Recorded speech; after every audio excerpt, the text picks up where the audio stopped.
미국에서 고물가에 큰 타격을 받은 도시들에 한인들이 많이 살고 있는 대도시들이 대부분 포함됐습니다. 미국에서 내 집 마련이 거의 불가능한 대도시들로는 산호세, 로스앤젤레스, 호놀룰루, 샌프란시스코 등으로 나타났습니다. 미 국세청이 대형 파트너사들이나 투자자들이 감가상각을 되풀이하는 방식으로 탄로하는 행위를 강력 단속하고 나섰다고 발표했습니다. 최근 일본에서 연쇄상 구균 독성 쇼크 증후군 STSS 감염 환자 수가 폭증해 방역당국에 비상이 걸렸습니다. 제2회 재미장애인 체육회가 도전 속에 싹트는 희망이라는 슬로건으로 개최돼 많은 이들에게 감동과 도전을 선사했습니다.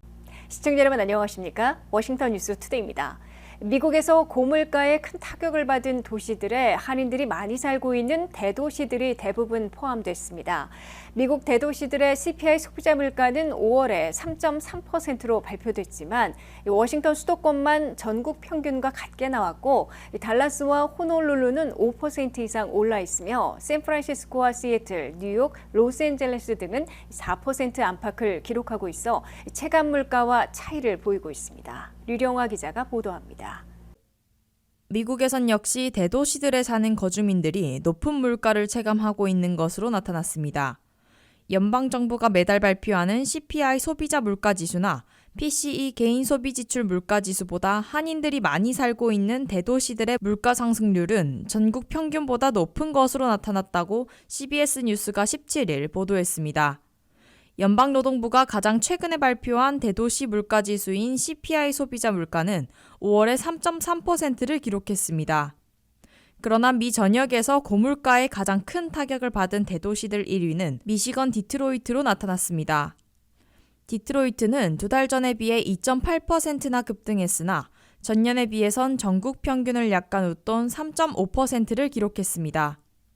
하지만 한인들이 많이 살고 있는 대도시들의 대부분은 연율로도 전국 평균 CPI보다 훨씬 많이 올라 있어 고물가 고통을 겪고 있는 것으로 확인됐습니다. 텍사스 달라스는 전년보다 5%나 올라 있어 전국 평균 3.3%보다 훨씬 급등해 있습니다. 하와이 호놀룰루는 전년에 비해 가장 많은 5.2%나 폭등해 있어 고물가 고통이 극심한 것으로 보입니다.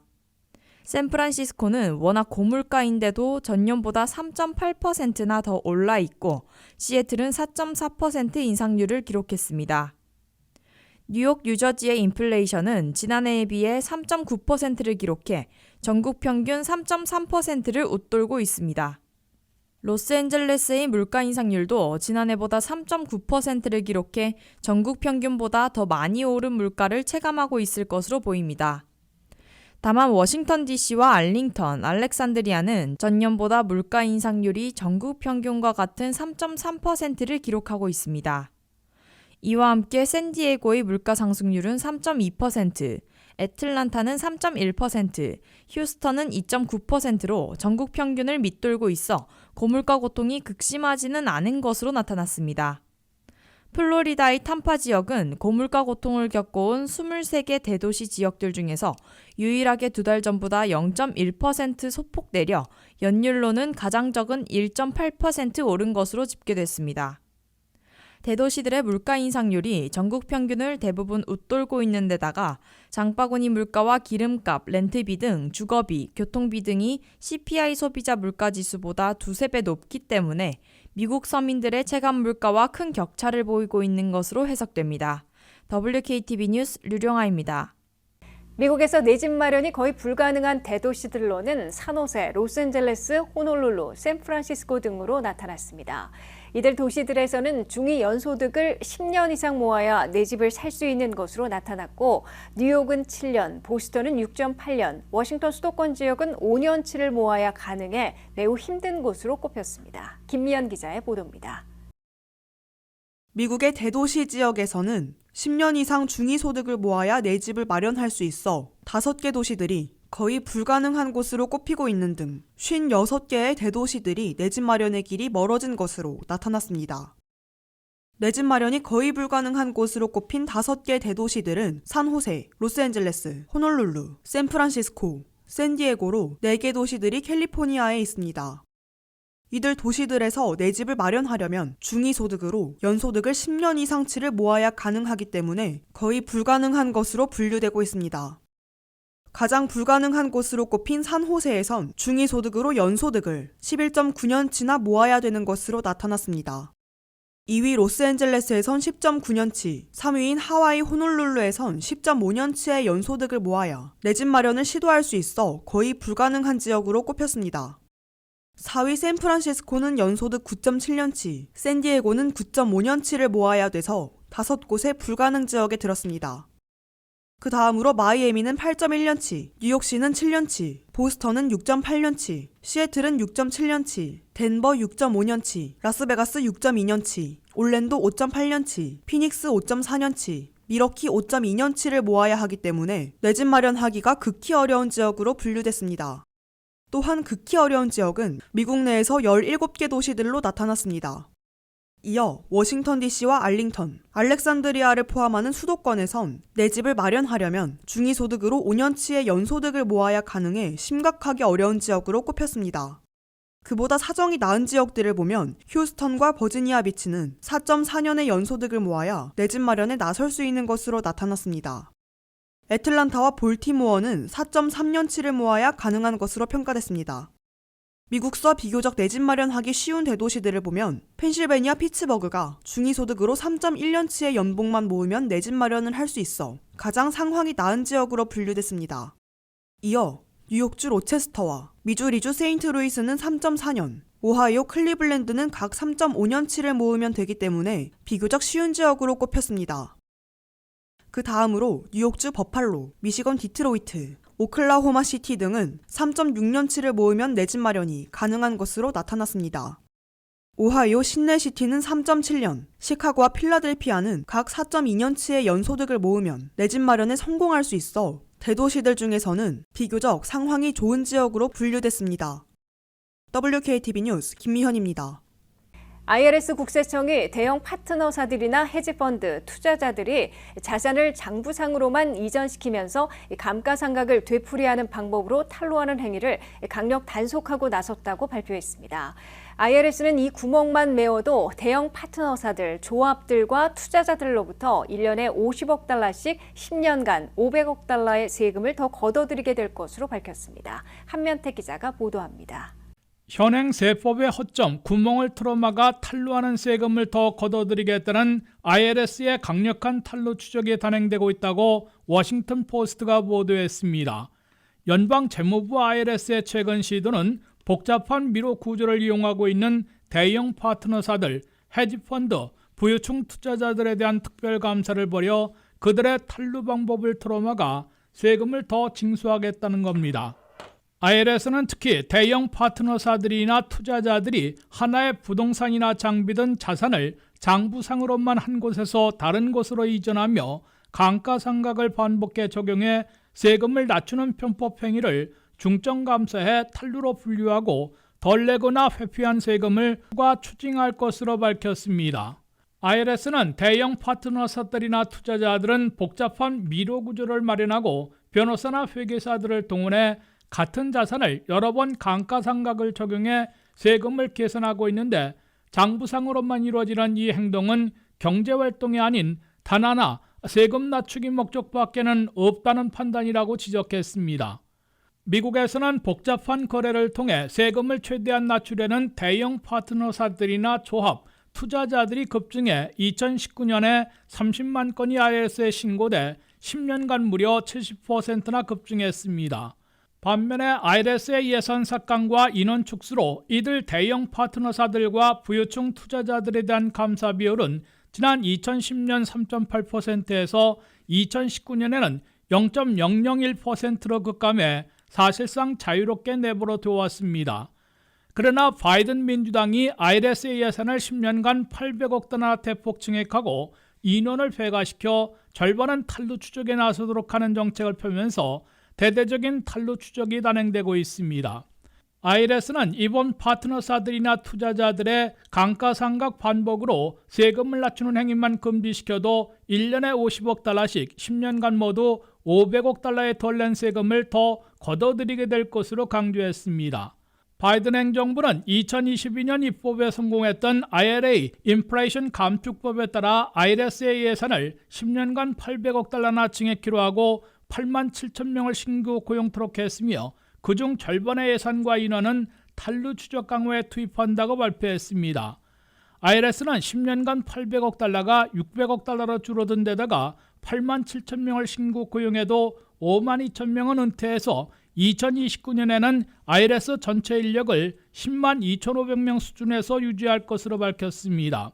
IRS는 늘어난 예산과 인원의 절반으로 연소득 40만 달러 이상에 대한 탄루 추적을 강화해 10년간 8,500억 달러나 세금을 더 걷어들인다는 야심찬 계획을 내놓고 있습니다.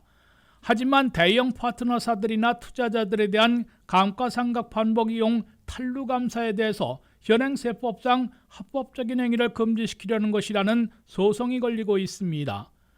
더욱이 바이든 민주당의 IRS 예산과 예산 증가, 탄루 추적과 추가 세입 징수는 트럼프 공화당과는 상반된 정책이어서 올 11월 5일 선거 결과에 따라 향후 방향이 판가름 날 것으로 예고되고 있습니다. WKTV 뉴스 한면택입니다.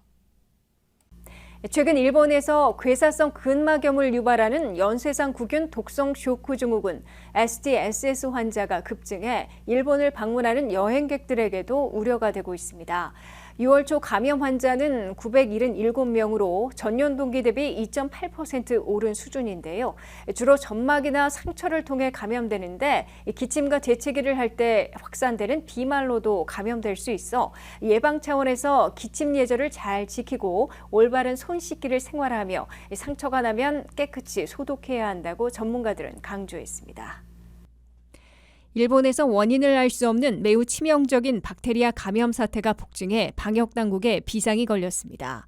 일본 보건당국은 연쇄상 구균 독성 쇼크 증후군 STSS 환자가 2일 현재 977명을 기록했으며 사망률은 최대 30%에 이른다고 밝혔습니다. 최신 수치에 따르면 1월부터 3월 사이에 약 77명이 STSS 감염으로 사망했습니다. 지난해에는 941명이 감염됐으며 97명이 사망해 역대 두 번째로 많은 사망자를 기록했습니다. STSS는 A군 연쇄상 구균 감염 시 드물게 발생하는 독성 쇼크 증후군으로 박테리아가 몸속 깊은 조직에 파고들거나 혈류로 퍼지면서 심각한 감염을 일으키는 질병입니다. 처음에는 발열, 근육통, 구토 등의 증상을 보이지만 쇼크에 빠지면 괴사성 근막염, 다발성 장기부전 등으로 빠르게 악화되면서 생명을 위협할 수 있습니다. 미국 질병통제예방센터에 따르면 치료를 받더라도 STSS 환자 10명 중 최대 3명이 감염으로 사망할 정도로 치명적입니다. 대부분의 STSS 사례는 A군 연쇄구균 박테리아에 의해 발생하며 주로 어린이들에게 발열과 인후 감염을 유발합니다. CDC에 따르면 암이나 당뇨병과 같은 면역력이 저하되는 환자들에게는 드물지만 혈류에 A형 연쇄구균이 침입해 독성 쇼크와 같은 심각한 질병을 일으킬 수 있습니다. 또한 살을 파먹는 괴사성 근막염을 유발해 사지 손실을 초래할 수도 있습니다. STSS는 사람 간 접촉을 통한 전파는 드문 것으로 나타났습니다. 그러나 박테리아 감염 예방 차원에서 손 씻기, 기침 예절을 지키고 고열, 발진, 저혈압, 심각한 근육통 등 증상이 나타나면 신속히 의료기관을 찾아야 합니다. 올해 일본에서 STSS 환자가 급증한 이유에 대해서는 현재 불분명하지만 역학조사를 통해 원인을 찾고 있는 것으로 알려졌습니다. A 연쇄상 구균 감염은 마스크 착용, 사회적 거리 두기 등 코로나19 통제로 대부분 억제됐지만 이러한 조치가 완화된 후 많은 국가에서 사례가 급증한 것으로 일부 전문가들은 보고 있습니다. 코로나19로부터 회복된 후 면역 상태가 변화하면서 다른 미생물에 대한 감수성이 높아진 결과로 심각한 감염 증가를 초래했다고 전문가들은 언급했습니다. 재미장애인 체육회가 도전 속에 싹트는 희망이라는 슬로건으로 개최됐습니다. 2회를 맞은 장애인 체전으로 메릴랜드에서 지난 14, 15일 양일간 열렸는데요.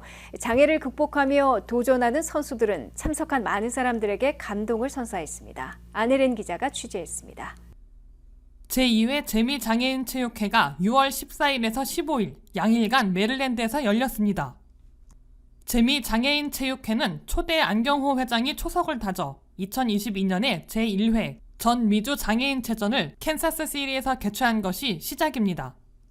이번에 제2회 전 미주 장애인체전은 남정길 조직위원장이 메릴랜드로 가져와 메릴랜드에서 개최하게 되었습니다. 총 12개 지역의 전 미주와 경기도 장애인 체육대회에서 선수단, 보호자, 코치진, 지회 임원 등 약 800여 명이 참여했으며 15개 종목에서 겨루며 어려움에 정면으로 도전하는 선수들의 스포츠맨 정신이 정정당당한 아름다운 승부를 냈습니다. 조 바이든 대통령의 축하 편지와 조현동 대사의 축사, 경기도지사의 영상과 축사, 개그우먼 송은이와 배우 최광희 등의 축하 영상 등 많은 성원을 받았습니다. 이날 성화는 헬리콥터 사고로 코마 상태에 빠진 후 5개월 후 회복한 참전 용사 등이 릴레이 주자로 참여해 봉송하며 한 선수의 감동의 사연을 전달하였습니다. 이날 대회에서는 종합 1등은 달라스가 차지했으며 2등으로는 메릴랜드, 3등 뉴저지가 차지했습니다. 조현동 대사가 직접 심사한 입장상에는 1등 달라스, 2등 아틀란타, 공동 3위 뉴저지 샌프란시스코가 차지했으며 선수 MVP에는 15세 미만 학생부에서 뉴저지 출신 김민재 선수, 버지니아 출신 이모뉴 선수가, 성인부에서는 샌프란시스코 출신 장재민 선수, 캔사스 출신 이단비 선수가 뽑혔습니다. 폐막식에는 타우슨 대학 학생들이 출전 선수들과 함께 K-팝 댄스를 가르쳐주며 다 같이 춤을 추는 선수들이 주인공이 되는 체전이 되었습니다. 많은 출전 선수들이 더 적극적이 되고 무언가 해보려는 노력 속에 호전되는 분들도 많아 큰 의미가 있는 대회로 꼽히고 있습니다. 남정길 조직위원장과 50명의 조직위원, 120명의 자원봉사자들이 함께 만들어낸 이날 체전은 남정길 조직위원장과 송재성 대회장이 제3회 개최지인 달라스, 우성철 지회장에게 대회기를 이양하고 다음 체전을 기약하며 마무리되었습니다. WKTV 뉴스 안혜린입니다. 이상으로 워싱턴 뉴스투데이를 마치겠습니다. 시청해주신 여러분 고맙습니다.